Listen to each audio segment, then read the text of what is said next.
গাজীপুরে প্রকাশ্য দেবালোকে গলা কেটে সাংবাদিক আসাদুজ্জামান তুহিনকে হত্যার প্রতিবাদে বাংলাদেশ প্রেস ক্লাব সুনামগঞ্জ জেলা শাখার উদ্যোগে মানববন্ধন ও বিক্ষোভ সমাবেশ অনুষ্ঠিত হয়েছে। সুনামগঞ্জ জেলা প্রশাসকের কার্যালয়ের সামনে এই মানববন্ধন ও বিক্ষোভ কর্মসূচি অনুষ্ঠিত হয়।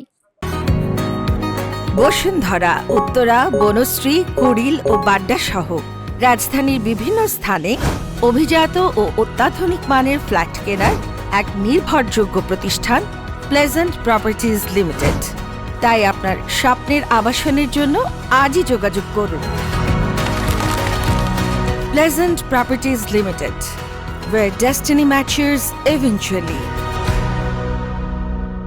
আয়োজক সংগঠনের জেলা কমিটির সভাপতি, রাজধানী টিভি এবং দৈনিক বাংলাদেশ সমাচার পত্রিকার সভাপতি এম আর সজীবের সভাপতিত্বে এবং সাধারণ সম্পাদক এম তাজুল ইসলামের সঞ্চালনায় অনুষ্ঠিত মানববন্ধনে বক্তব্য রাখেন ইসলামী আন্দোলন বাংলাদেশ সুনামগঞ্জ জেলা শাখার সভাপতি মুফতি Shahidul Islam Palashi,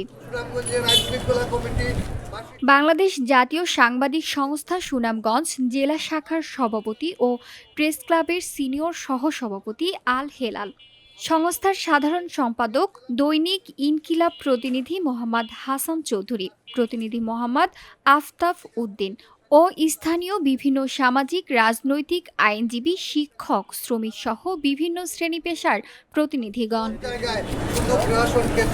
VOD Bangla news desk. প্রশাসনের কাছ থেকে সুবিধা নিতে পারে আর প্রশাসন অতি উৎসাহী তেলবাজদেরকে সেই সব জায়গায় স্থান করে দেয়।